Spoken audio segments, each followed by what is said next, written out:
Hey everyone, today we're going to be looking at the Star Wars, the Vintage Collection, the Mandalorian's N-1 Starfighter. If you can't already tell, guys, I am super pumped about opening this thing up. About a week ago, I got my email saying that this pre-order was processing, and I have been absolutely giddy ever since. This thing already in front of me, still in packaging, looks absolutely sick. So let's go ahead and get started, and we'll dig into why I think this is already going to be an incredible piece.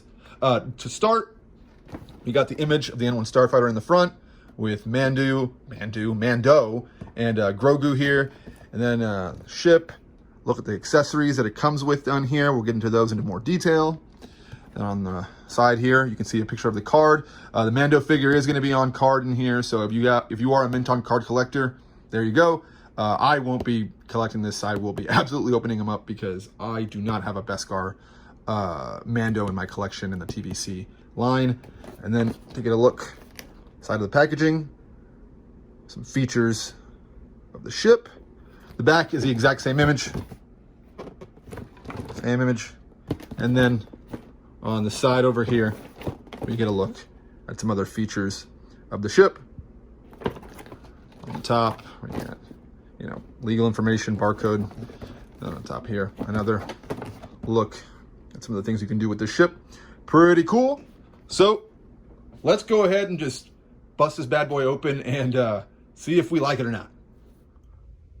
All right, and before we get a look at the N-1 Starfighter, let's take a look at Mando here, still in his packaging. So this came with the N-1 Starfighter. This was packaged just like this inside the box with the Starfighter. So as you can see, this is a nice unpunched card. Very desirable for us TVC collectors. However, I am going to be cracking this bad boy open because I do not own a full Beskar Mando, and I definitely need one in my N-1 Starfighter. So this guy's definitely getting opened. But to take a look at the card, looking really nice. Good picture of Mando, image of Grogu in his little jump seat there in the N-1 Starfighter. Looking nice. And then let's take a look at the actual figure. The figure already looks great. Can't wait to open him up. We have his blaster right here, his Darksaber, which is really cool to have considering the only other way you could get a Darksaber in the TVC line that I can remember is by buying the Moff Gideon figure. So seeing that this is now available with this Mando is really cool. Again, you have to buy this N-1 Starfighter to get this Mando, but I'm sure now that we have this version of Mando out there, it's inevitable that we're going to get a standalone TVC Mando, and ideally he would come with a Darksaber. Then again, before we get into spoiler alert for the latest season of Mandalorian, but he doesn't have this by the end of that season. Bo-Katan does, so it would be kind of nice to get a new Bo-Katan figure that came with a Darksaber. That would be pretty cool.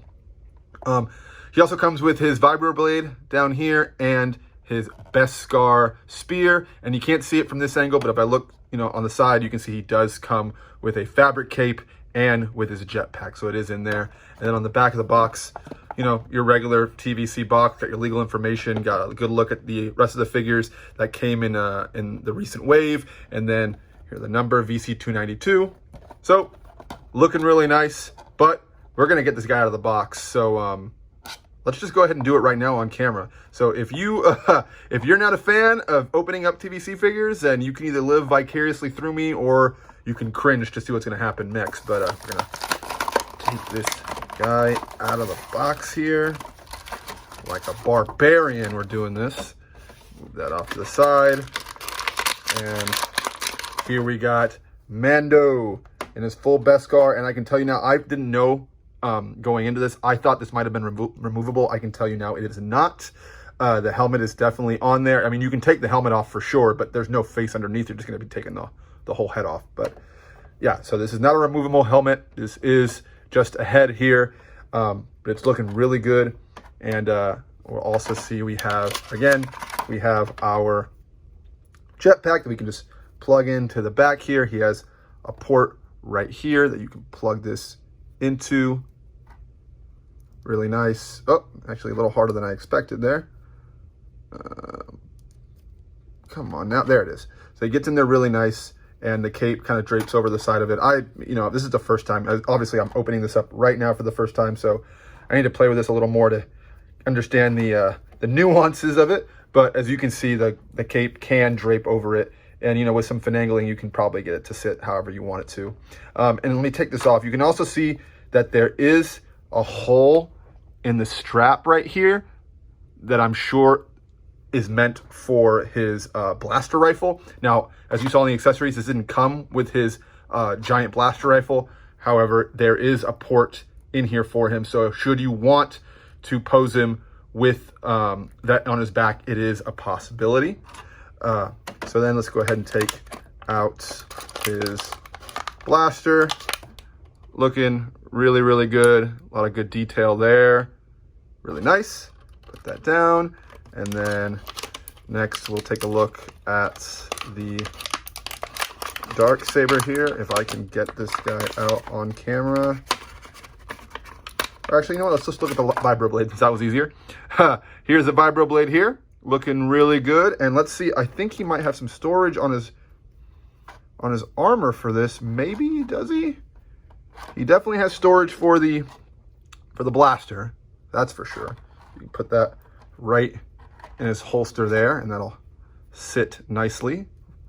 The vibroblade, I have to look around. There might be a spot that I'm just not noticing, but off the top of my head, just from what I'm seeing right now, I don't think there's a storage spot for the vibroblade on Mando's body, that is. There is plenty of storage on the N-1 Starfighter for all of these, so I will say that, but it doesn't look like the vibroblade can be stored on Mando's person, but that's totally fine. Put that down. And then, actually it's not totally fine. That's a little disappointed. I would have preferred that you could store it on his body, but it's fine. I mean, as long as I can store it somewhere, and it looks like I can store it on the N-1 Starfighter, so that's nice. And then we also get a look at the Darksaber. Really, really nice. Same one it looks like that we got with Moff Gideon. Nothing too special. And he holds that really well. So I can put that right here. And then, obviously, like I mentioned, the jetpack. I'll go ahead and plug that back in again. Put the Darksaber, homeboy's hand here. There goes that jetpack, whatever. I'll just move this all to the side. And then finally, the last piece of accessories that come with Mando in his box is the Beskar spear that comes out here, and it's looking really nice, made of this silver plastic, looking good, and he can hold this really well, really easily, so looking nice. This Mando is looking really, really cool. So now that we got Mando out of the way, let's get into the meat of this, guys. Let's look at the N-1 Starfighter. All right, now we have the N-1 Starfighter out of the box, and I have to say, this for me is just the best I could hope for in so many ways. It does have its issues that I will get into, but overall, I'm going to be a little biased here. This is a 10 out of 10 for me. I love this. I really, really, really love this. You know, issues and all, I'm going to forgive them because I just love this figure, this pack, this ship, everything about this. I just love it. So let's get right into it. To start off, I want to say I do not own the HasLab Razor Crest. I wish I did, but at the time, I just couldn't justify the price point. I really wasn't into HasLabs just yet, and I just couldn't justify getting it. I thought it was too big. There's nowhere that I was going to be able to display this thing. But time came and went. The Razor Crest ended up exploding in the series, so now I'm even less likely to get it. But with this, I thought, wow, the price point is there. Everything, in the images was there for me, the sculpt, the paint. So I thought, you know what, let's do it. I'm pulling the trigger. And, after shipping and taxes, for me, I believe this was $141, like all said and done after taxes and shipping. Wow. Just, I think, a complete knockout. So let's go ahead and get into this. To start, the sculpt. I mean, look at this thing. This thing is absolutely immaculate. It's done really, really well. You get a really, really good rendition of the N-1 Starfighter from The Mandalorian Season 3. And if we take a look, what I like a lot about this is in here, in between those rivets, there is sculpting underneath of the internals of the ship. A minor detail. I don't know if it's the camera's picking it up, but oops, sorry about that. Let's try the other side. Oh, that's much better.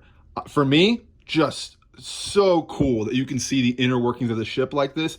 I absolutely love it. And that little detail just throws it over the top for me. But this sculpt is just incredible. So beyond the sculpt, I mean, this paint job. Well, let's get into the paint job because it has its pros and it has its cons. So let's get into it. So to start, I really dig this chrome finish here in the front of the ship. It is absolutely immaculate. And I love, you know, scorch marks here. I really like the faded yellow paint. You know, I don't know if y'all remember what it looked like in, well, absolutely, you must remember what it looked like back in episode 1, but these were all painted yellow, and it's just super cool to see like the faded yellow paint here.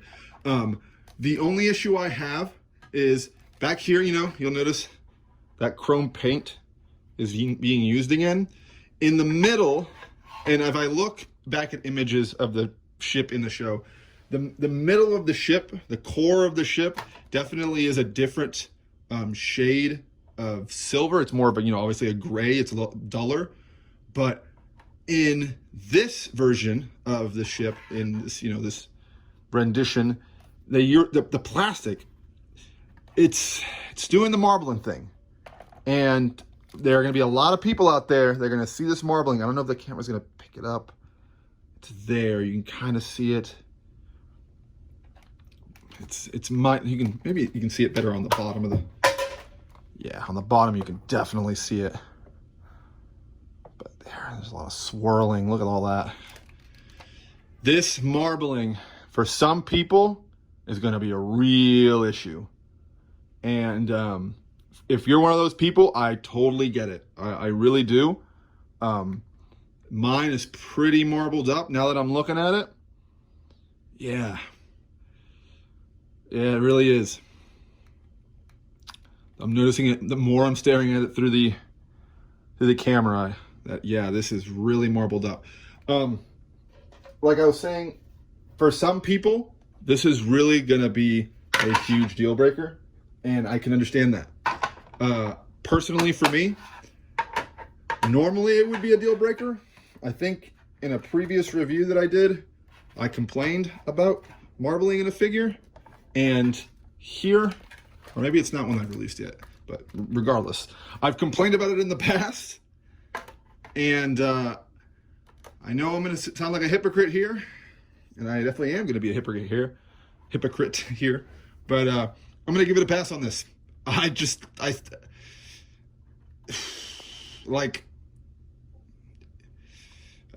actually getting more conflicted as I stare at this, guys. Getting more conflicted as I go. The marbling is a real issue. Like, you don't know if y'all can pick it up, but right here, it's really bad. Really, really bad. So, you know, in hindsight, I would say I wish that they put a coat of, like, you know, a duller gray, you know, metallic paint. And then the yellow paint over that, the yellow fading over that. I don't know how they would have done it, but, you know. But this marbling, man, yeah, the more I'm looking at it, the more disappointing it is. And it goes through the figure. It goes through the figure. It's up here, you know, in the engines as well. You can see it right there, both sides. So the marbling is a problem, but even with it, I'm still staring at it. I'm still, the marbling is really in my face, and I'm noticing it more now. But overall, I still really like this. Like, at the end of the day, just the presence that this has. The paint apps where they are immaculate. But overall, you know, I still really like this. Even though as I'm speaking, I feel like I'm getting a little bit sadder just, again, looking at that marbling. But, you know, other than that, I really still really like it. So getting into, like, you know, accessories and stuff, this is where it gets, for me, really fun, because it has little bits and bops that comes off, that come up of the ship. Like, for example, this little piece right here, you know, comes off, you know, and you can pose Mando here like if he was like repairing the piece, and it comes right off. And also it's interchangeable, so you can put it on this side and you can absolutely click it on this side and it'll look, you know, just as good. So that's really cool. And then also these bottom pieces here, if you look at the bottom of the ship, these pieces, this one, This one, they both pop off rather easily. So you can, you know, again, take it out, have it look like they're getting worked on or something like that. Put them right back in. And then also this, like, I just love the design of this. This like roadster, like hot rod kind of engine peeking through the top. I love this right here. And this also is a piece that comes off. I think it's also advertised on the box that this comes off. But yeah, this is looking really nice and it's painted pretty well. You know, it's like this dull gray plastic. And then over here, you know, they paint it with this chrome. And honestly, now that I think about it, looking at this metallic gray, like a lighter version of this, if you could have gotten that all over this and not had it swirl, man, that would have been maybe a little bit better. I don't know if it would have been entirely accurate to the show, but at least we would have not had the marbling issue. But other than that, we can also take these parts. I don't think they're supposed to come off, but you can take them off. And when you take this out of the box, this is completely disassembled, so you do have to assemble it.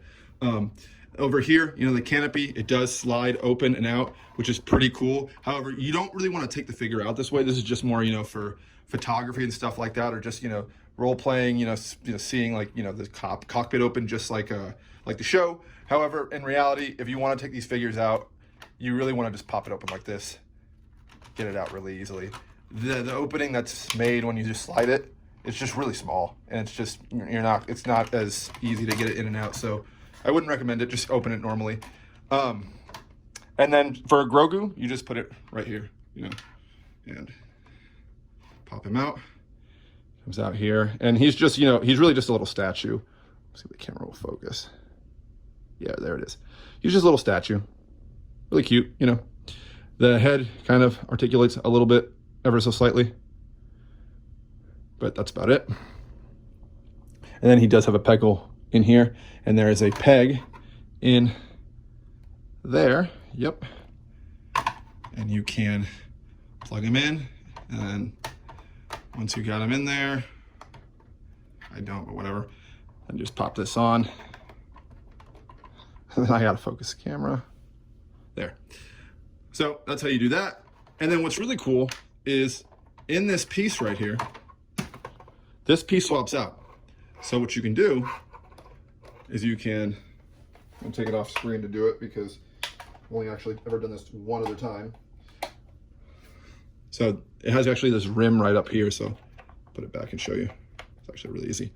You just grab it by the darker gray piece right here, right? And then you kind of just peel it off. And then you can take that off and you can replace it with this piece right here. And the purpose for this is you plug it in, and then I don't actually own the piece, so I can't really display it. I would love to, but you can put an R4, the R4 figure, the R4 TVC figure. You can remove the head and you can pop it on here and make it look like the droid is docked onto the Starfighter. So that's really cool. So I'll pull that off. And I'll go ahead and put Grogu's little jump seat back.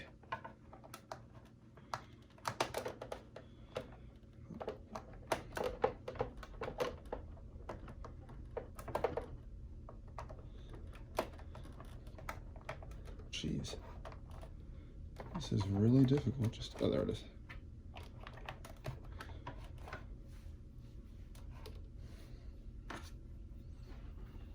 All right, now we're back. So overall, really cool. And something I forgot to mention is when you open this up, pop this, oh shoot, pop it open. If we take a look, we have this compartment for all his accessories, which is really awesome. So in here you can fit the Darksaber right here, his Beskar spear right here. He has his vibro blade right there. And then here, there's this little slot there. You could put that blaster rifle he has in there. Not the one that comes with this Mando figure, but if you have the previous TVC Mando figures, it comes with a rifle and you can toss that in there. So that's pretty cool. And then also you can get the jetpack in here, which is the coolest part. Fits all that and the jetpack. And then you come over here, close this piece, boom, you're in business. So really cool. Oh, and one final piece that I almost forgot this fin right here comes out, and inside is a compartment that holds this accessory. I have no idea what it is. It looks like just like a pole or some kind of tool, I'm not sure. But it looks kind of like the, like whatever Han and Luke used to hold up in the compactor on the Death Star. So kind of cool that it's here. But yeah, it can fit in this little storage compartment right here. So toss it in, plug this back in here. It comes with this really nice The Mandalorian base here that has Star Wars Mandalorian. It's actually, you know, molded in here and then painted over, so that's really nice. And then it has the ball on top for it to, you know, plug in and balance on. And then also, as far as a base, it does come with this clear base that you can put flat down. And the way it works is if you don't need it in a flying pose, let's say you wanted the ship to be docked somewhere, plug it in at the bottom, simple as that. Just put them down. Looks really, really, really good. All right, everyone, I think this is a fantastic piece. You know, issues and all, I still really love it. The marbling is something that, you know, as I was reviewing the figure more and more, I realized that it was a real issue. But even beyond that, just seeing the sculpt in front of me, seeing the paint applications that are there and how they're done, seeing the ability, you know, the storage capabilities of this ship, the fact that I can put all the accessories in here, the fact that, you know, the ship has multiple ways of me getting the figures out, you know, with the cockpit coming up and also sliding. I just think, oh, and finally the pieces being interchangeable. You can swap pieces to either side. You know, again, I can move this over here. I can take this piece off. I can take the fin off. I can take these pieces off. You know, it's just really overall a knockout for me. So I think pick it up. If you already own the Razor Crest, you probably could, and you don't have the space, you know, skip this one obviously, because the Razor Crest is painted better from my understanding, and it's also, you know, obviously a bigger ship. But overall, if you can get this guy and you have the desire to get him, absolutely get him, because he's just going to get more expensive down the road. So that's it for me, guys. I'm having a great time with this, and I hope you guys have had a great time with this video. So again, remember to like, favorite, comment, subscribe, and hit the notification bell so you get notified anytime I drop a video. And again, thank you. Love you guys. Peace.